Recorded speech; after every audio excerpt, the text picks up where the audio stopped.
Alors bonsoir à tous. Je vous présente donc aujourd'hui en conférence Open Class Florian Girogui, qui est architecte à l'agence Villemotte à Paris et qui a notamment été responsable de la réhabilitation des Halles Fraissinet, un des édifices choisis par les étudiants pour les représentations en maquette. Voilà, donc Monsieur Girogui, nous vous remercions d'être venu et puis je vous laisse la parole et puis compléter cette présentation. Je prends ce micro-là. Comme ça fonctionne ce micro? Oui. Ça paraît. Les deux fonctionnent. Okay. Tout d'abord, merci à l'école de Nancy de m'avoir invité pour cette conférence. C'est toujours un plaisir de partager des pratiques qu'on a en agence au sein de lieux d'apprentissage. Merci à l'équipe de Florian qui sont venus à l'agence dans une démarche de prospection, de recherche et de véritable intérêt pour le projet. C'est toujours un plaisir de rencontrer des gens qui partagent ce goût prononcé pour l'architecture et puis pour la recherche entre guillemets, de vérité. Donc je crois que le temps est assez rapide ce soir. On m'a demandé de faire un brief très court rappel sur mon parcours avant d'arriver à l'agence Villemotte. Donc ça fait quasiment 10 ans que je travaille en agence, plus ou moins 10 ans. J'étais étudiant à l'école de Lille, où j'ai travaillé pendant à peu près 2-3 ans, et après je suis monté sur Paris, dans un désir de travailler sur des sujets plus complexes, dans des agences qui avaient une appétence pour des radicalités de projets. Donc j'ai travaillé 1 an et demi, 2 ans chez Lannes, qui travaille actuellement sur la réhabilitation du Grand Palais, entre autres. Après je suis arrivé chez Dominique Perrault, donc toujours dans ce désir de parcours, de travailler sur des sujets plus ou moins complexes en fonction des différents types d'échelles. Et ensuite, je suis arrivé chez Jean-Michel Villemotte pour un projet en particulier, parce qu'en fait, on m'avait sollicité pour travailler sur un bâtiment assez atypique, parce qu'on parle de réhabilitation d'un bâtiment classé historique, sur une programmation assez contemporaine. Parce que c'est pas du bureau, c'est pas un campus, c'est ni un incubateur, c'est un campus d'incubateur. Donc c'est une programmation assez inédite, on va dire, en France, à cette échelle-là. Même s'il existe déjà des programmations qui s'en rapprochent très fortement, mais à des échelles plus petites et dans des fonctionnements qui sont quand même très différents. Donc je suis arrivé à l'agence Villemotte spécifiquement pour ce projet-là. Et j'y ai consacré 3 ans de ma vie, en fait. Donc c'est quand même un temps de vie quand même qui est assez conséquent. Donc rapidement, on va parler un peu de la programmation de la station F. Donc comme je l'ai dit, c'est un incubateur de start-up, un campus d'incubateur en fait, où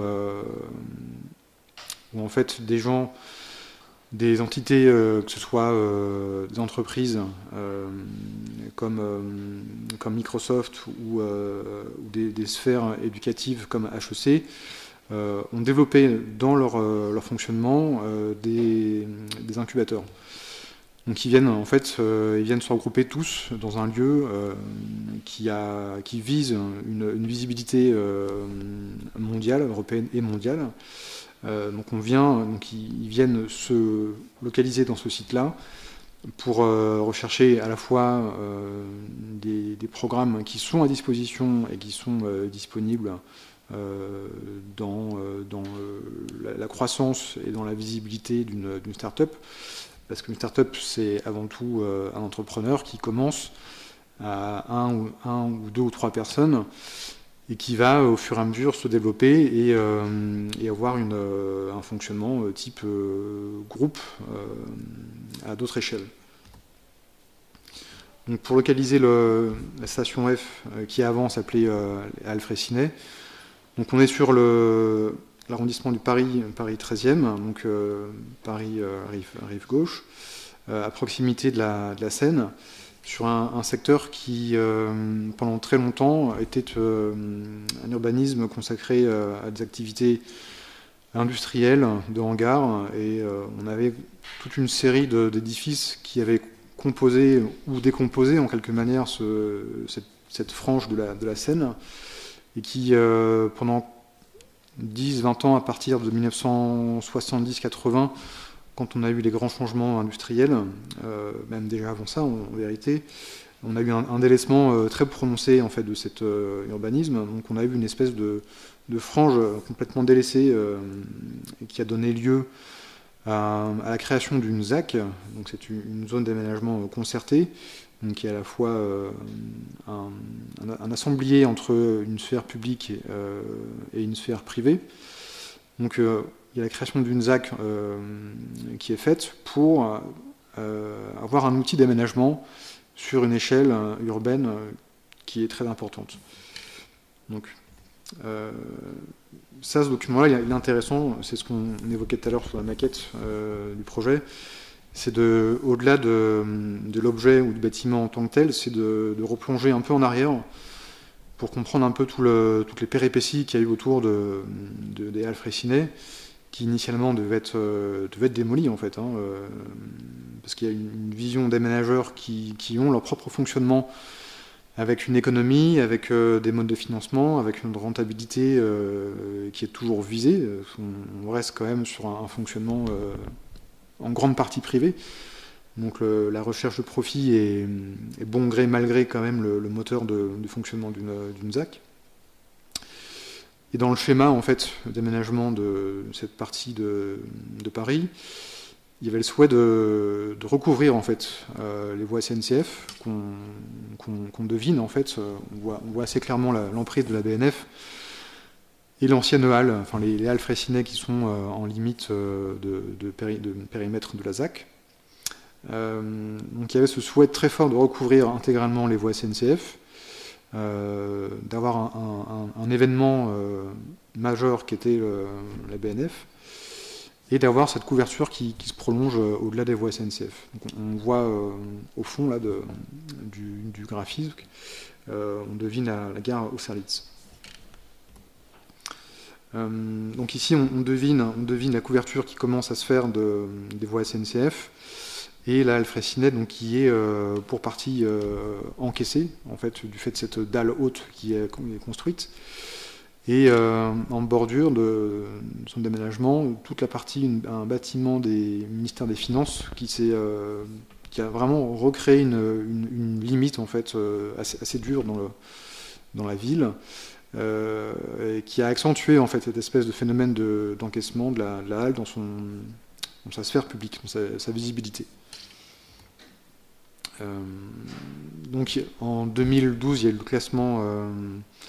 La halle a été inscrite et classée monument historique grâce à des personnages qui avaient attrait à l'histoire du bâtiment, à des architectes. Donc il y a eu une véritable levée de bouclier en fait pour protéger ce bâtiment qui en soi reste une œuvre majeure dans le patrimoine français, à la fois dans l'ingénierie et aujourd'hui dans l'architecture, parce qu'il faut savoir quand même que initialement c'était un ingénieur qui l'avait construite, et pas un architecte, comme quoi tout est possible. Dans cette volonté de conserver cette halle,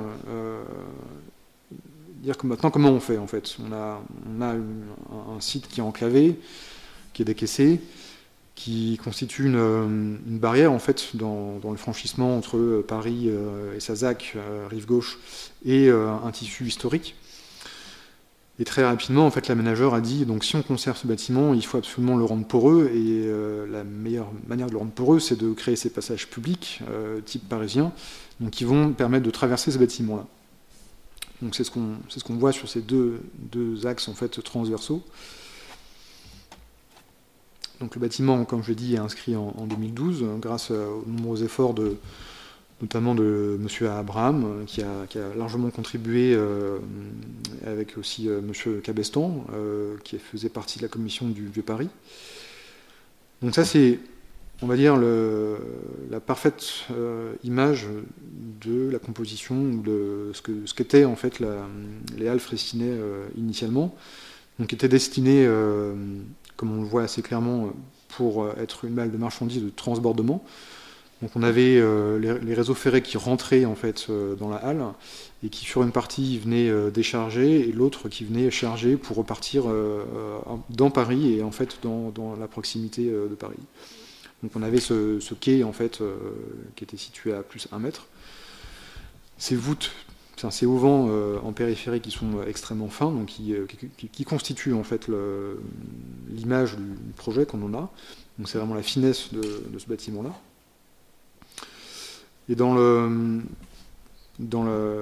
l'insertion en fait du bâtiment dans son contexte, il y a eu comme une espèce d'intuition pour dire que finalement ce bâtiment-là est tout à fait exceptionnel, il faut le conserver, mais il faut pouvoir le rendre poreux. Donc cette porosité qui était nécessaire dans le fonctionnement urbain du bâtiment, c'est de pouvoir aussi dire finalement l'autre geste en fait nécessaire à la connexion du bâtiment dans son périmètre, c'est de déposer en fait le bâtiment administratif, qui est le bâtiment qu'on a sur le pignon principal, de manière à recréer une façade majestueuse à l'échelle en fait du bâtiment, puisque finalement ce bâtiment-là, ça reste un bâtiment administratif qui n'a pas une capacité à représenter ce qu'est vraiment en fait les halles Freycinet, c'est-à-dire les 3 nefs, avec une nef centrale et 2 nefs latérales de dimension inférieure.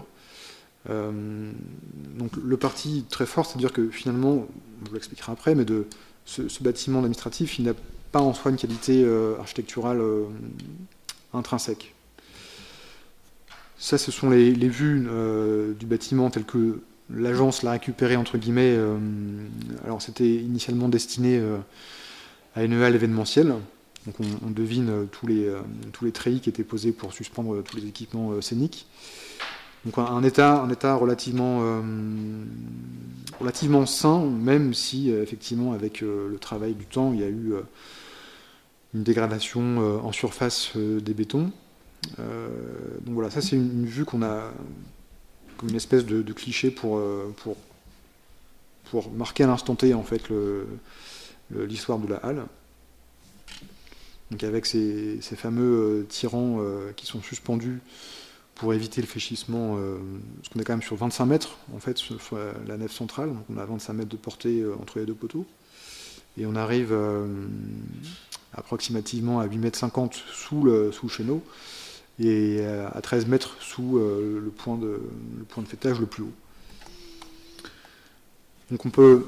Alors, le premier geste ou la première démarche qu'on fait pour intervenir dans ce type de bâtiment-là, c'est de comprendre le fonctionnement du bâtiment, de dire de quoi il est constitué, quelle est sa capacité à se transformer. Et cette démarche-là, donc, elle passe de manière presque évidente, en fait, dans la façon de lire la structure, de comprendre son fonctionnement, de voir quelles sont ses forces, entre guillemets, et ses points de faiblesse, là où on peut venir s'appuyer, et là il faut au contraire éviter d'intervenir. Donc le point essentiel quand même pour rappeler Eugène Freycinet, ça a été dans ce bâtiment d'utiliser 2 principes, donc à la fois le béton précontraint et le béton armé. Il faut savoir qu'initialement, avant l'utilisation de béton précontraint et armé, en fait on était plutôt sur du béton massif, qui travaillait beaucoup en compression et très peu en traction, en fait. Donc c'est pour ça qu'il y a eu cet effort dans l'ingénierie française de dire que ce béton il avait une capacité quand même très forte à être flexible, à être fluide, et dans cette direction de pouvoir manipuler ce béton-là, il y avait donc ce second effort qui est la traction, qu'il a fallu aller chercher, donc en y ajoutant, en y insérant des aciers. Donc l'acier, lui, travaille parfaitement en traction. Donc c'est pour ça qu'en fait, Eugène Freycinet a pu utiliser, dans une espèce d'économie formidable de moyens, des grandes portées, une économie de matière tout à fait incroyable, parce qu'on travaille quand même sur des voûtes donc, qui font 25 mètres de portée avec une voûte par endroit maximum qui fait 10 cm. Et toute l'intelligence en fait, de cette technique, c'est aussi d'utiliser les nervures.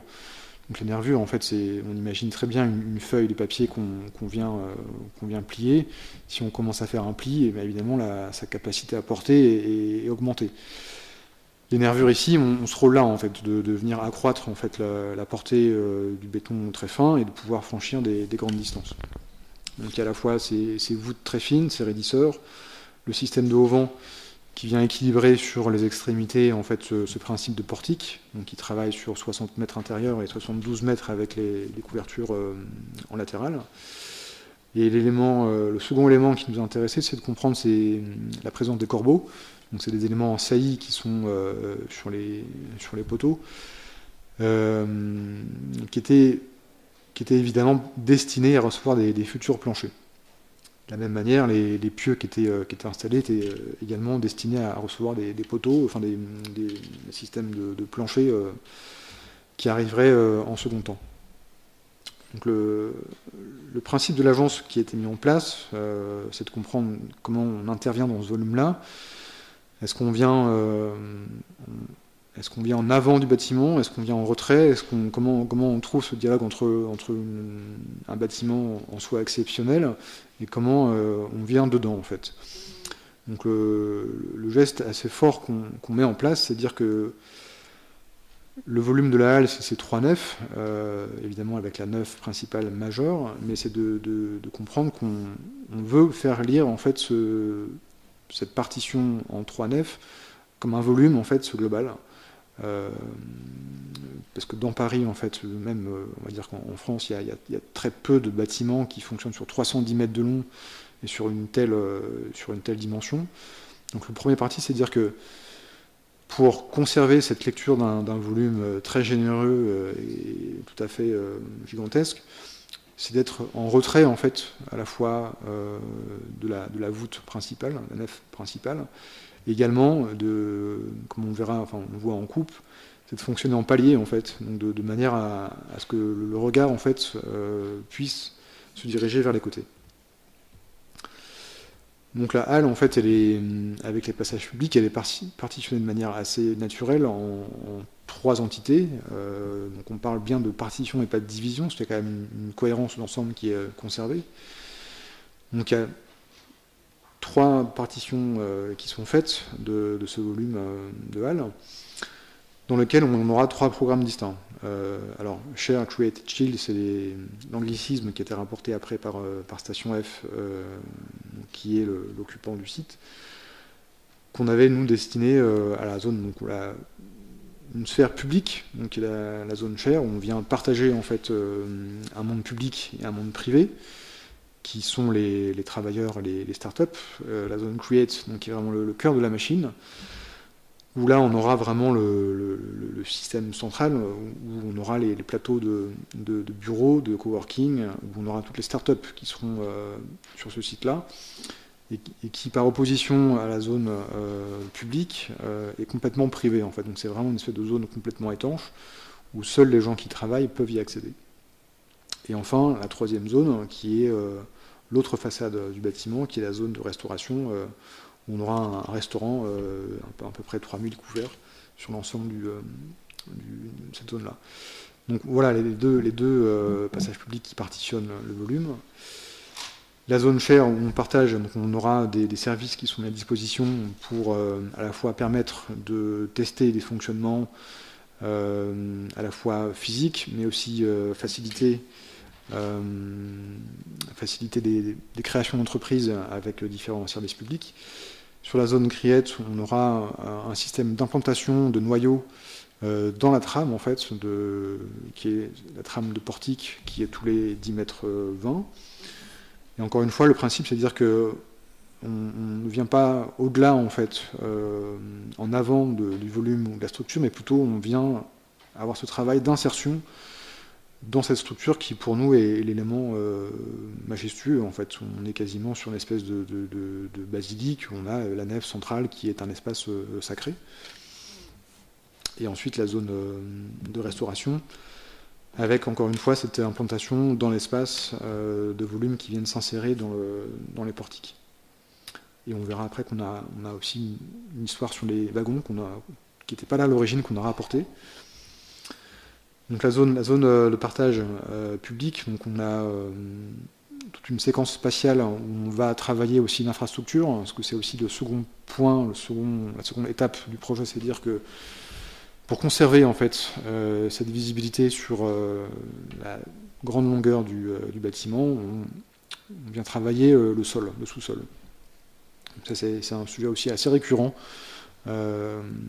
avec Paris réinventé, où il y a eu une vraie réflexion qui a été faite sur des sites dans Paris, en demandant en fait quelle était la capacité des sous-sols à pouvoir être occupés et à pouvoir fonctionner, parce que c'est des vrais espaces qui sont souvent délaissés.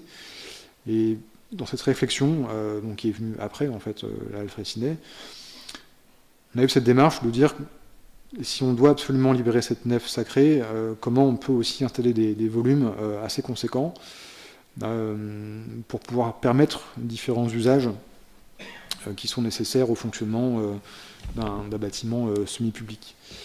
Donc il y a eu cette démarche qu'on verra après sur la coupe, de travailler le sol. Et donc sur cette première zone, donc on a un Fab Lab donc, qui est à disposition des startups, mais également des gens qui veulent, même peut-être des étudiants en architecture qui veulent faire des maquettes, peut-être le samedi soir ou dimanche, je ne sais pas.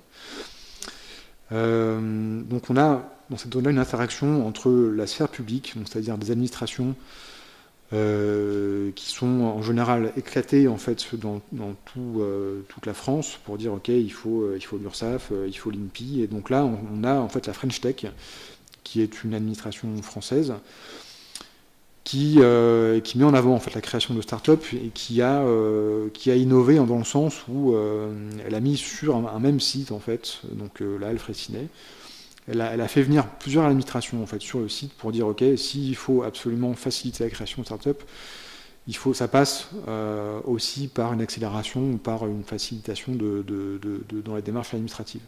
Donc la French Tech, elle a ce côté de faciliter et mettre en avant la création de start-up, mais elle a aussi le côté de rendre public en fait, de mettre en avant les start-up. Donc le Fab Lab, la French Tech, une antenne aussi de la Poste. Et ensuite, tout ce travail qu'on a fait donc, sur le sous-sol, en disant, en fait, un lieu comme ça, en fait, il peut fonctionner aussi s'il y a une capacité à pouvoir représenter en fait, un fonctionnement, créer des conférences, créer du séminaire. Donc on a tout ce sol en, fait, en surface, qui est un espace polyvalent. Et en dessous, de manière complètement isolée et complètement étanche, une boîte qu'on vient creuser à moins 7,50 mètres dans le sol, dans lequel on a à peu près 300 places pour des conférences en fait. Et cette séquence-là spatiale qui nous paraissait très importante dans le site, de manière à accompagner et à créer un mouvement à la fois ce mouvement supérieur, mais aussi un mouvement inférieur où on vient creuser le sol. On en profite également pour créer des gradins en fait où on aura l'amphithéâtre. Donc c'est ce qu'on voit ici. On a ce volume un peu comme ces églises qu'on a en Éthiopie qui sont vraiment creusées dans le sol et où on a cette force en fait de travailler l'infrastructure. Donc là, le volume intérieur. On a également eu ce travail sur le textile, sur le tissu. Parce qu'on a un travail très fort aussi qui est fait à l'agence, c'est de tout le département de design et également matériothèque, qui développe en fait cette recherche du mobilier en fait, donc jusque dans les moindres détails. En fait, on va vraiment travailler sur des poignées de porte, des éclairages. Et ici, en fait, on a développé un siège spécifique pour cette salle-là. Ensuite, la zone Create. Donc, un point important en fait aussi sur ce programme-là, c'est de dire que une start-up, en fait, elle démarre de quasiment rien, une personne, voire 3 personnes, et elle peut s'agrandir de manière assez importante.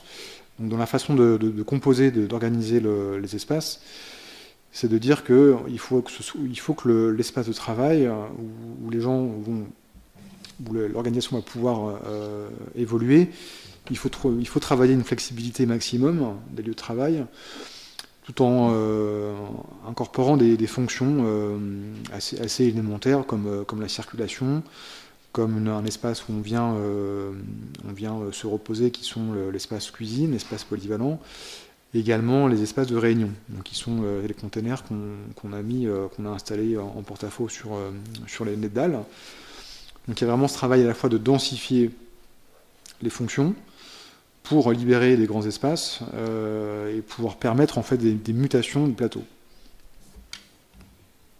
Donc ça, voilà, ça c'est une vue sur le volume intérieur qu'on a de la halle, avec l'utilisation des containers qui marquent le lien en fait entre l'activité de transbordement.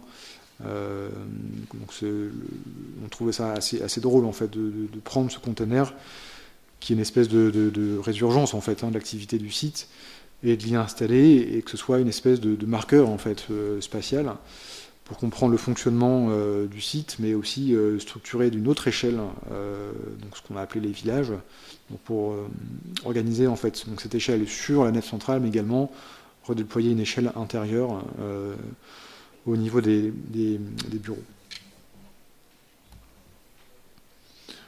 Donc on a fait appel aussi à une agence qui a travaillé toute la signalétique, donc qui travaille sur les néons. Et donc ici, voilà, le travail que l'agence, que la partie design a développé. Donc comment on arrive à densifier, entre guillemets, parce que c'était évidemment une demande en fait de maître d'ouvrage, de dire un incubateur, il doit avoir une capacité à muter et pouvoir se densifier le cas échéant. Donc on a travaillé sur des tables en quinconce avec ces fentes qui sont un espèce d'éléments qui viennent rythmer en fait ces tables-là. Et on a joué aussi sur une forme en fait, sur la forme en Y, qui permet de créer des zones, de créer des formes intéressantes au niveau de l'organisation en plan. Donc ça, c'est un espace un peu atypique qu'on a sur la halle, puisque sur une partie du bâtiment côté SNCF, on a une surélévation en fait du bâtiment, qui était aussi destinée à recevoir un plancher supérieur.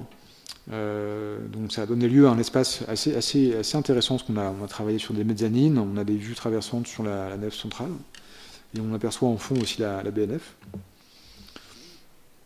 Donc ça c'est la vue qu'on a donc dans l'autre sens en fait sur la nef latérale, avec ce jeu sur la vision qu'on a sur la nef centrale sur le côté et la vue sur le plateau. Alors ça c'est encore un travail que le département design a fait sur ce qu'on appelle les king sofas, qui sont des espèces de grandes pirogues qui viennent naviguer dans cet immense espace. Et ce qu'on peut aussi souligner ici, c'est le travail on pourrait presque y passer la soirée, mais de la façon dont on vient dans un bâtiment comme ça, c'est évidemment l'implantation des programmes, la partition, comprendre le fonctionnement, mais c'est aussi le point le plus précieux et le point le plus délicat, c'est de dire jusque dans la petite échelle, on vient travailler ces éléments de jonction entre un béton en fait qui a sa dimension qui est extrêmement fine. C'est un béton qui a bougé, qui a eu sa propre vie, et comment on rapporte des éléments qui sont produits sur une série X fois. Donc là, l'exemple du luminaire est assez parlant, parce qu'en fait, on a repris le système de la pince du cavalier pour comprendre que finalement, quand on travaille sur une réhabilitation, le support, en fait, c'est un support vivant. Donc c'est un support qui a bougé. On travaille ici sur une grande dimension. Donc il y a eu à la fois le sujet de venir ponctuellement sur un support qui bouge. Donc on ne peut pas installer un élément complètement rigide, donc il faut trouver des astuces pour rendre l'élément industriel, pour le rendre adaptable en fait au support. Et ici c'est un mécanisme très simple en fait, c'est un système d'écrou qu'on vient visser comme une pince. on a ce système de cavalier donc, qui vient en serrer.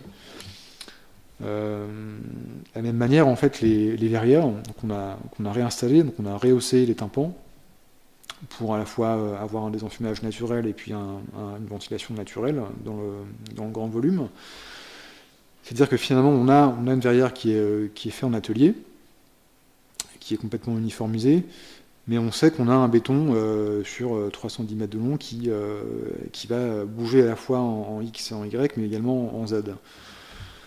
Donc il y a ce travail en fait en amont dans les études avant les travaux de pas succomber en fait à la production en chaîne. Et il y a en fait cet exercice de comprendre comment on arrive à mettre en place un système qui est flexible mais qui puisse se répéter sans faire du sur-mesure, parce qu'on n'est pas non plus sur la production sur-mesure, on est quand même sur des grandes échelles, donc il faut quand même pouvoir trouver des moyens de production qui vont pouvoir être efficaces. Donc il y a un travail d'optimisation en fait, de repérage, on va dire, on fait des familles, c'est-à-dire qu'on dit ok, on admet telle tolérance par rapport à un mouvement dans l'espace. On va pouvoir produire des éléments de série par famille. Donc ça, c'est un exercice qu'on a fait à la fois sur les verrières, à la fois également sur les façades. Mais il y a aussi toute une réflexion qui a été faite sur la structure. Alors, si on a le temps, il y a toute une série de photos que j'ai ramenées pour aller plus dans le détail. On verra si on a le temps. Et donc ça, c'est... Alors, pour l'histoire, donc les trains qu'on a ici, en fait, c'est pas les trains existants. C'est des trains corail qui ont été rapportés. Et ça nous paraissait important pour nous de dire que dans la narration du projet, on a le langage du container qui est mis en place pour travailler ce lien entre l'activité qu'on y apporte et l'activité historique. Et on trouvait ce clin d'œil assez rigolo, en fait, de dire que finalement, quoi de mieux que de rapporter des trains dans une halle ferroviaire. Et on a complètement conservé en fait les failles en fait qui étaient présentes dans le site. Donc on a ramené en fait des trains dans la partie restauration qu'on voit ici. Donc ensuite un mot sur, je ne vais pas forcément m'attarder sur les chiffres. L'autre enjeu en fait du projet, c'est de dire que évidemment, on ne pouvait absolument rien mettre en toiture. Sur 5 cm de béton, ce n'était pas possible ne serait-ce que de la percer. Encore moins d'y amener des grandes centrales de traitement d'air. Donc, on a créé en fait une espèce d'immense rue technique qui se situe sous une nef. Donc, il y a eu toute une phase d'infrastructure, donc un travail sur le sol, qui est à la fois technique, mais qui est aussi programmatique. Et qui est aussi un lien en fait entre l'histoire et le projet. Et dans la section la LB, on a les startups, la zone Create. On a aussi conservé en fait les deux failles de train pour y installer en fait une zone de casier. Donc c'était pour nous aussi important de dire que les éléments présents en fait à la fois dans le sol, ça raconte une histoire, mais c'est aussi un élément qu'on ne peut pas effacer comme ça. En fait, c'est un des éléments tellement marquants que ça devient un support pour implanter des programmes et raconter l'histoire aussi du projet. Alors là, c'est la vue qu'on a après la dépose du bâtiment administratif. Donc, il servait de contreventement en fait sur l'ensemble du bâtiment. Parce que on l'a vu précédemment que le bâtiment portait dans l'autre sens, dans le sens de la longueur et pas en transversale. Donc il y a eu également un vrai enjeu en fait de presque redécouvrir ce que pouvait être ce qu'on appelle nous la file zéro, donc qui est ce portique à la fois le squelette du bâtiment administratif, mais qui est une espèce de trame abstraite, parce que finalement elle ne constitue pas la trame de portique Freycinet. Donc il y a une espèce de relecture en fait de cette trame béton qui forme en fait le portique, la séquence d'entrée du bâtiment. Donc, par exemple, il y a eu tout ce travail de dépose en fait très très minutieuse. Donc là, ça correspond à un phasage en fait de dépose du bâtiment où on vient étayer le haut-vent, la rive du haut-vent, parce que Elle a été tenue en grande partie par le mur pignon qui a été déposé. Ça, c'est une vue du chantier sur la phase où on vient creuser l'auditorium.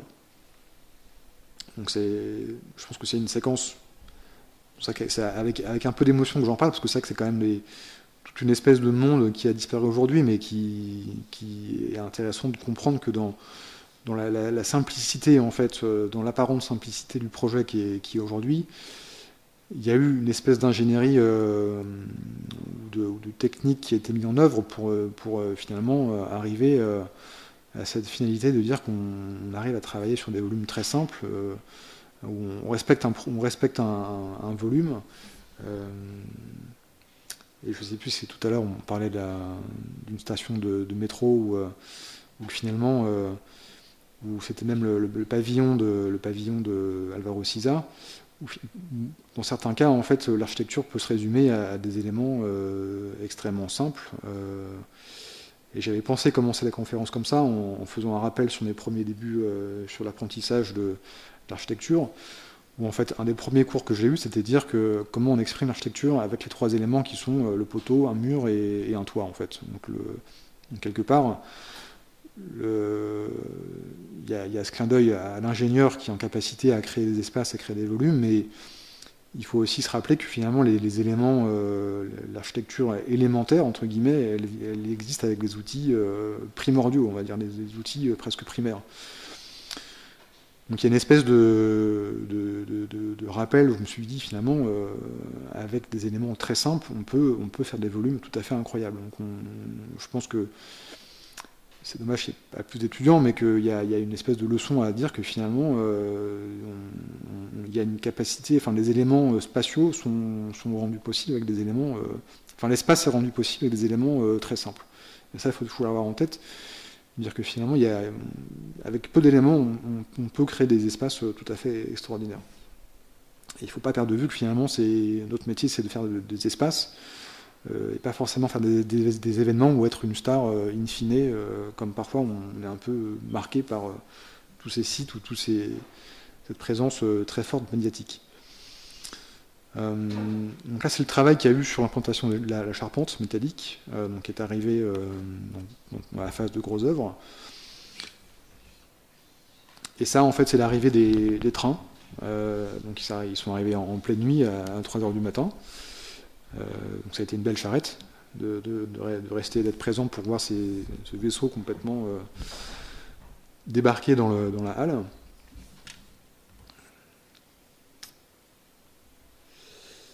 Donc ça, c'est encore des phases de grosses œuvres en fait, qu'il y a eu sur la façon de traiter les volumes, d'implanter les éléments. Alors au quotidien, donc je passe rapidement sur les chiffres qui ne sont pas forcément l'objet ici.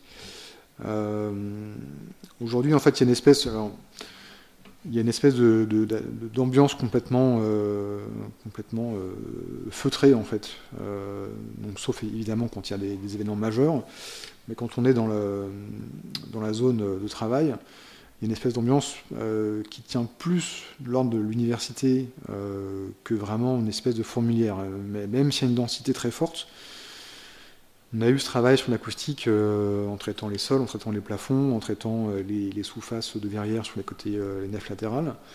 Mais pour ceux qui ont l'occasion de pouvoir y aller, il y a une ambiance très feutrée en fait dans cet espace-là. Et c'est assez plaisant de dire que finalement, il y a cette espèce de respect même des personnes qui utilisent ce site-là, où le lieu fait qu'il y a une espèce de respect vis-à-vis du volume et de l'entité architecturale. Donc ça, c'est le système de containers qui travaille sur plusieurs niveaux. Donc la zone entre les containers qui définit un autre type d'espace. Et la zone Felicita où on mange des très bonnes pizzas aussi, à l'occasion. Et ça, c'est la vue où on voit la création du parvis. Donc il y a un espace majeur où on se représente, où on comprend en fait ce que signifie la halle Freycinet. Et avec l'arrivée des blocs de bureaux et de logements qui vont couvrir jusqu'au pont Chevaleret. Rapidement sur l'agence Vinmote. Donc on est à peu près 300, moins de 300 collaborateurs avec plusieurs nationalités. Donc on a un siège qui est près de Bastille avec un département design, un département maquette à part entière. On a une entité à Londres, en Italie, en Corée du Sud. Quelques exemples qui ont marqué, on va dire, la production de l'agence. Le Collège des Bernardins, qui est un lieu de conférence également. On a un travail très fort qui a été fait sur la lecture de la charpente, comment on réutilise cette charpente, comment est-ce qu'on la met en exergue dans l'espace. Encore ce travail sur l'auditorium, qui est une séquence spatiale majeure en fait dans le bâtiment. Alors ça c'est un concours qu'on a remporté récemment, qui est le campus de Sciences Po. On a une fois de plus ce travail sur l'infrastructure et cette capacité à créer des fonctions, des programmes et à créer d'autres lieux en fait sur une autre lecture de la spatialité.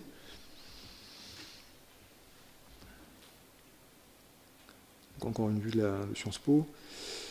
Et plus récemment encore, l'hôtel Lutetia, qui a été entièrement réhabilité. Donc j'ai pas travaillé dessus, donc je pourrais pas forcément beaucoup en parler, mais donc je vous invite aussi à pas aller prendre une pizza, mais plutôt aller boire un verre au bar.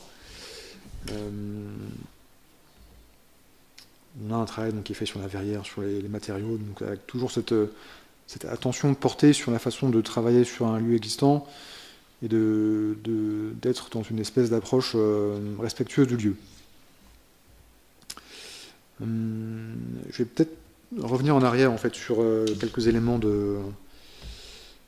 pas empêcher de vous montrer un peu plus d'éléments du chantier. Peut-être sur la file 0, voilà.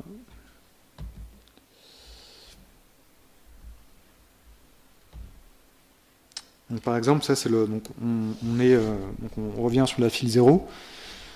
Donc on voit qu'on est en train de déposer en fait le bâtiment où on devine encore les planchers. Et comme je disais, en fait, ce bâtiment-là, il avait le rôle de contreventer l'ensemble des portiques. Et dans le phasage en fait du chantier, on installe des butons donc, qui vont servir évidemment à parer les efforts. Donc là, c'est une séquence assez particulière parce qu'on va croquer vraiment la voûte. Là, on commence à lire en fait le volume intérieur avec ces trois nefs. Et ça, en fait, donc c'est la vue qu'on a en fait après la dépose complète du bâtiment administratif. Donc c'est la vue de la file 0. Donc on voit encore ces butons qui ont ce rôle structurel. Et là, c'est donc le traitement des bétons qui a été purgé pour partie. Alors peut-être un mot sur le traitement des bétons historiques, parce qu'on a été accompagné par un architecte des monuments historiques. Donc il y a eu le rôle spécifique de faire une espèce d'inventaire en fait de l'état du béton, de comprendre ce qui était de l'ordre de la purge ou ce qui était entre guillemets attaqué. Il y a eu vraiment un travail d'inventaire, en fait, de dire qu'il y a eu un repérage très fin pour comprendre là où il fallait, qu'est-ce qui avait été rajouté sur le béton fraissinet, qu'est-ce qui devait être réparé.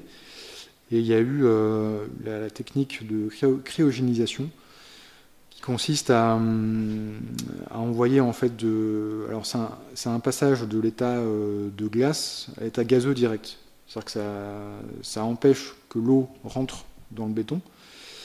Et ça a pour avantage en fait que, contrairement à du sablage classique, où c'est ce qui est couramment utilisé pour décaper une surface, le sablage c'est abrasif, donc ça va attaquer la matière, ça va l'abîmer, ça va la dégrader. Et en fait, l'utilisation du passage de glace au gaz, en fait, fait que l'eau devient du gaz directement. Donc en fait, ça va nettoyer en surface le béton qui est dégradé, ça va le retirer. Mais ça ne va jamais en fait attaquer le béton. En fait, c'est une espèce de traitement qui est utilisé pour les bétons, les matières qui sont très sensibles. Donc encore une fois une vue sur les volumes qui sont assez complexes en soi, parce qu'on voit la forme du tympan qui fonctionne à la fois une rencontre entre un auvent semi-circulaire et un volume incliné qui constitue le tympan béton. Donc voilà encore alors ça c'est des images qui peuvent paraître un peu barbares ou un peu brutes, mais pour quand même montrer que finalement les phases de chantier, on passe quand même d'un état fini qui correspond à un projet. Donc c'est un temps de projet qui est fini, où on passe à un bâtiment qui est existant. Donc il y a un entre-deux en fait dans la vie du chantier et la vie d'un projet qui parfois peut paraître un peu déplacé, parce que là on dit finalement on vient attaquer du béton, etc.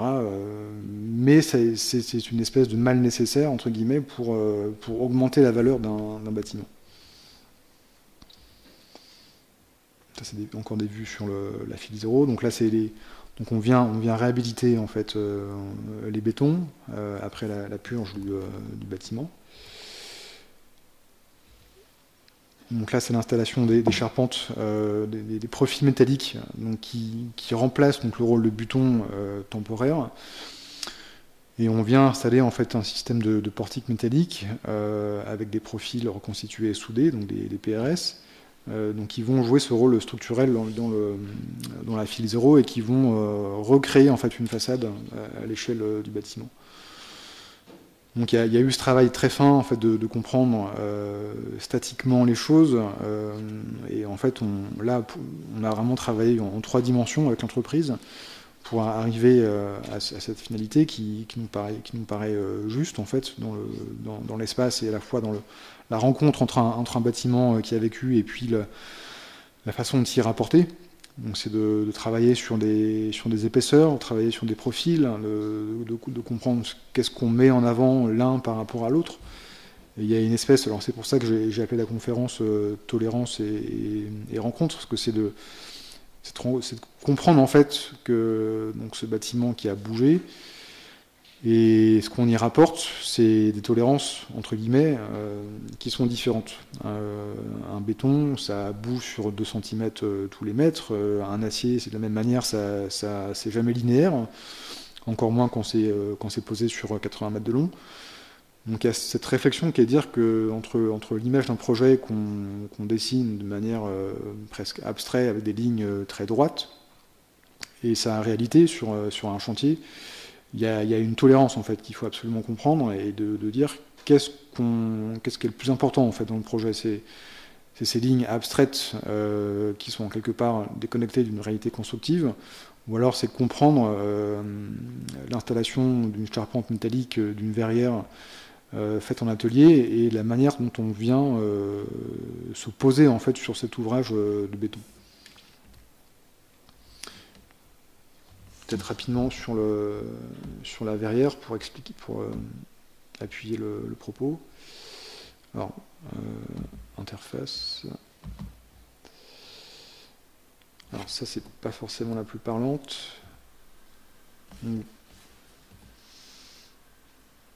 Alors par exemple ça. Alors ça illustre assez bien les points qu'on est amené à rencontrer en chantier. C'est-à-dire qu'on installe ces grands murs rideaux qui sont uniquement splittés dans le béton, et donc les bétons ne reprennent aucun effort de la façade.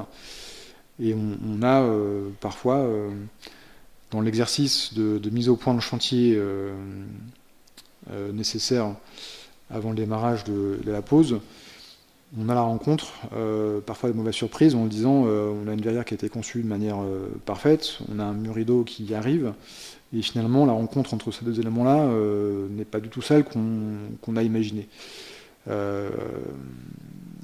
là on a 2 positions, soit on a la position radicale de dire il y a un projet architectural, et il faut absolument le déposer quoi qu'il en coûte, et c'est là qu'il y a des discussions et des relations avec l'entreprise qui font partie de la vie de chantier, ou soit on arrive à trouver une espèce de compromis.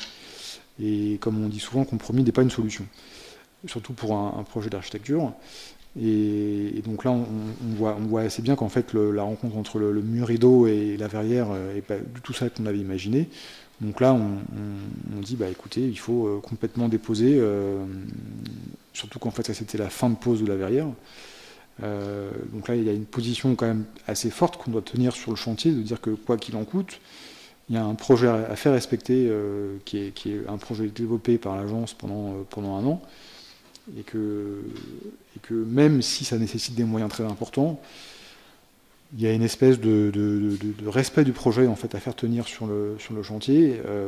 Et donc là, par exemple, on a fait démonter en fait la verrière, qui était une espèce de carré qui arrivait par une grue, qui nécessitait des moyens assez importants. Mais ça, c'est un exemple pour expliquer que finalement, sur un chantier aussi complexe que ça, il y a une espèce de machine qui part, où en fait on ne peut plus forcément revenir en arrière quand on doit mettre au point un détail.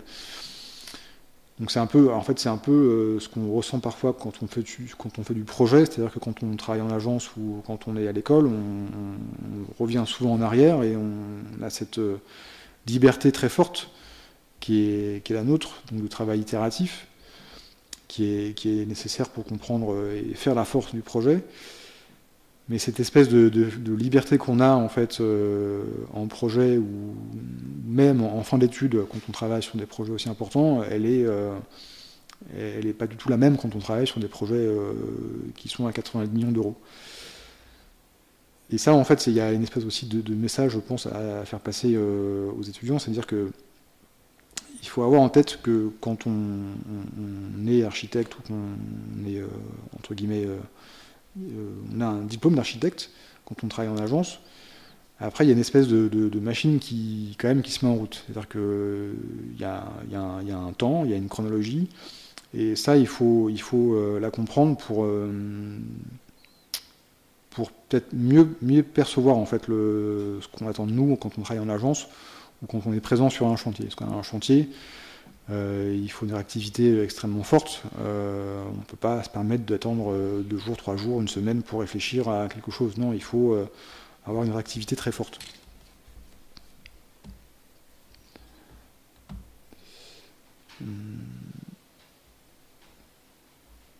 Alors, un point peut-être sur les trains, pour comprendre...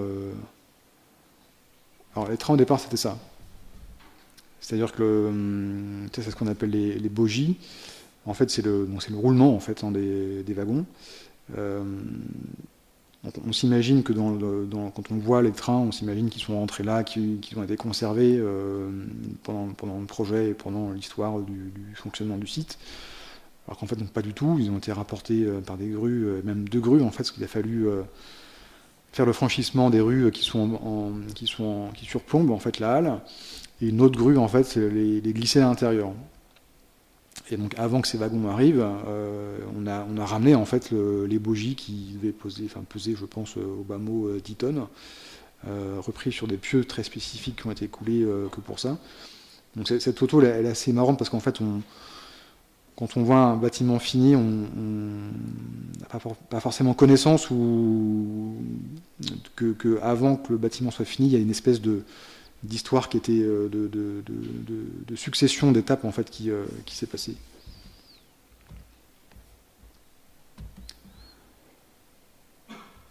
Et dans la charpente gros œuvre,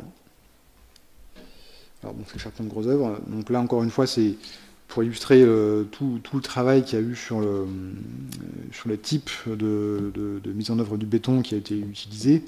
Donc là, ce qu'on voit là, en fait, c'est du voile par passe, donc qui est, en fait, on coule les voiles. En fait, c'est l'inverse. En fait, on coule les voiles par au-dessus et on descend en fait au fur et à mesure. Et ça, c'est un exemple qui illustre assez bien en fait les itérations qui peuvent arriver même en chantier. C'est-à-dire qu'un bureau d'études va produire ses études sur la structure, sur le gros œuvre, va avoir sa lecture du bâtiment, son fonctionnement structurel, sa dynamique. Et en fait, ces corbeaux-là, en fait, donc qui sont sur le plancher du R+1, ils n'étaient pas destinés, tels que nous on l'avait conçu dans les études, ils n'étaient pas destinés en fait à recevoir un poteau.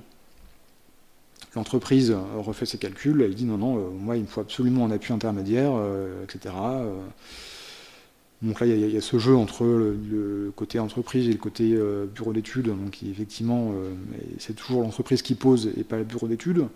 Donc il est parfois malaisé de venir contrarier des calculs qui sont faits par l'entreprise. Parfois si, parfois c'est plus compliqué. Et donc il y a eu cette... à mon sens, une itération, un changement qui a enrichi le projet en fait, structurel. C'est-à-dire que finalement, ces corbeaux qui n'avaient pas de fonction dans la structure qu'on y rapportait, dans le projet, dans le chantier, ils ont eu leur existence en fait. Et donc encore une fois, quand on passe d'une structure rapportée métallique faite en atelier à un béton historique qui a sa propre vie, donc il y a un phénomène de talon. En fait, on rapporte un talon béton. Donc, ce qu'on aperçoit, c'est le coffrage, en fait, le coffrage du béton, ici. Donc, il y a l'élément intermédiaire, en fait, entre ce qui est rapporté et ce qui est existant. Et ça a été, en fait, de manière assez curieuse, et on comprend assez bien, en fait, une espèce de point de focalisation, parce que finalement, pour nous, cet élément de chantier qui devient presque symbolique, parce qu'il devient l'articulation entre ce qu'on rapporte et ce qui reçoit la structure existante, on a eu, nous, une espèce de regard très fort, parce que finalement, ça ne pouvait pas être simplement une espèce de massif béton rapporté. Et on a eu beaucoup de mal, en fait, à faire comprendre qu'il devait y avoir une histoire aussi à raconter sur la réception de la structure sur le corbeau béton. Et en fait, on est passé par des étapes, on est passé du rouge au vert, et donc il y a eu plusieurs états d'âme en fait, dans la façon de faire comprendre cette interaction. Et en fait, on s'est rendu compte que finalement, l'entreprise sur site, le gros œuvre ou même l'entreprise, pour elle, c'était un hangar en fait, tout simplement. C'est-à-dire que nous, la vision qu'on avait du patrimoine, avec le côté historique, avec les performances techniques, une qualité de béton qui était extrêmement belle, l'entreprise, pour elle, c'était simplement un hangar, en fait. Il n'y avait pas du tout cette affectivité ou cette espèce de considération du bâtiment historique. Et sur le chantier, en fait, on comprend qu'on a ce rôle de tenir le projet, mais on a aussi ce rôle presque pédagogique. C'est-à-dire finalement qu'il ne faut pas perdre de vue qu'un projet qui est pensé par un architecte, même si on a une capacité à représenter les choses avec des coupes, des plans, des perspectives, des images, il ne faut pas oublier qu'on est entre guillemets les seuls tenants la compréhension d'un bâtiment. Et en fait, on s'en rend compte quand on commence en fait à présenter des projets à des clients, quand on présente des esquisses, etc., et encore plus sur un chantier, c'est que finalement il faut toujours comprendre que une entreprise, elle a une vision extrêmement fragmentaire en fait de ce qu'elle doit faire. Il y a une espèce d'éclatement en fait de la mise en œuvre. Et l'entreprise qui coule du béton ou qui pose en fait les poteaux, en fait, elle n'a pas la vision in fine de ce que va représenter en fait le projet architectural. Et en fait, on s'en rend compte en fait dans l'expérience que finalement, il faut absolument investir en fait ces gens-là pour dire ce que vous faites, c'est pas simplement une tâche d'une séquence qui a un début, qui a une fin, mais vous faites partie d'un maillon dans lequel vous avez votre totale importance et il faut absolument comprendre où vous êtes et pourquoi vous le faites. Donc il y a vraiment ce rôle-là. J'insiste parce que c'est jamais très, très simple en fait de sortir un peu de ce comportement où pour nous c'est inné, c'est une évidence. Mais ce qui est évident pour nous n'est pas forcément pour les autres.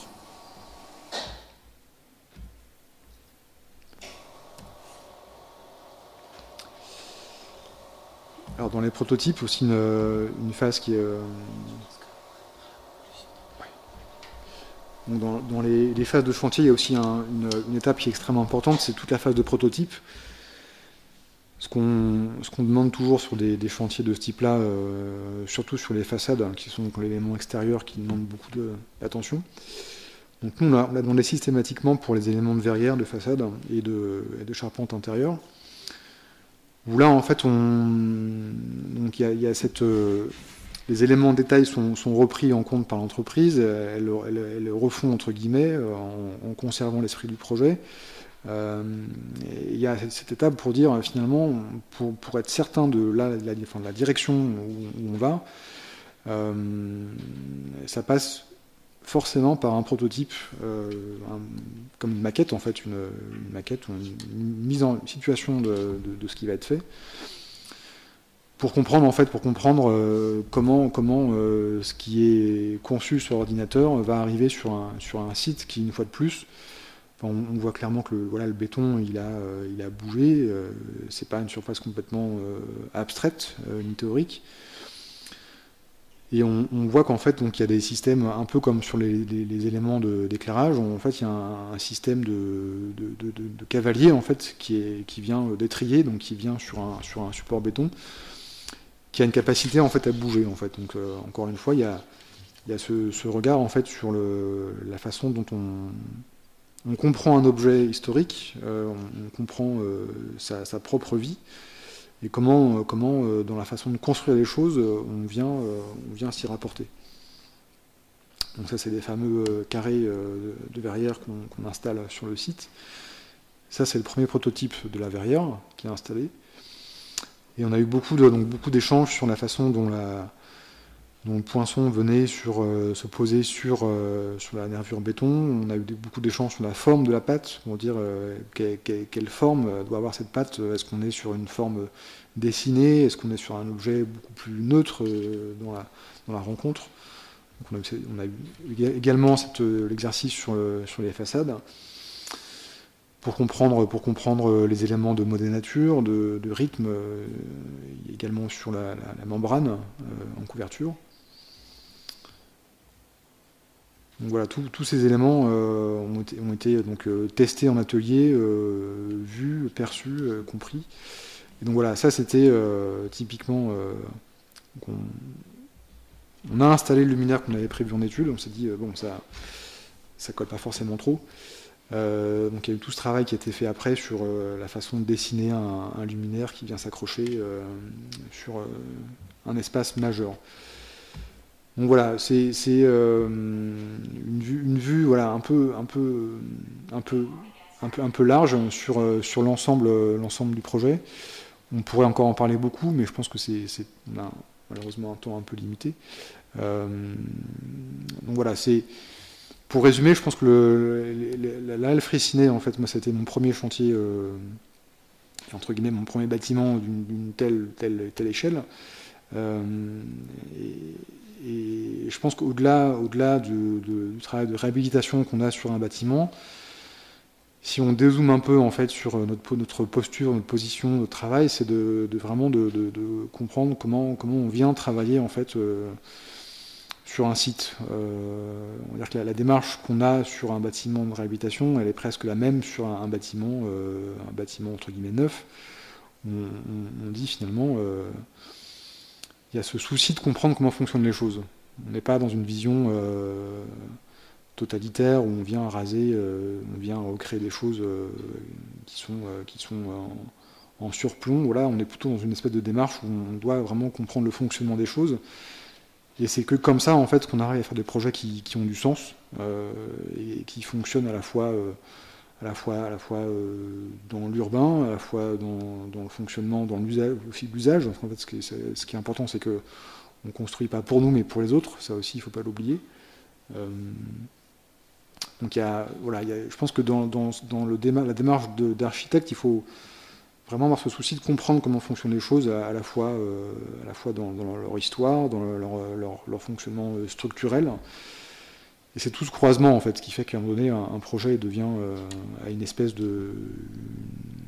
Alors, je dirais pas évidence, parce que le mot est peut-être un peu prétentieux, mais une espèce de clarté, quoi, de lisibilité, de visibilité, et c'est ça qui le rend fort. Voilà. Merci à vous.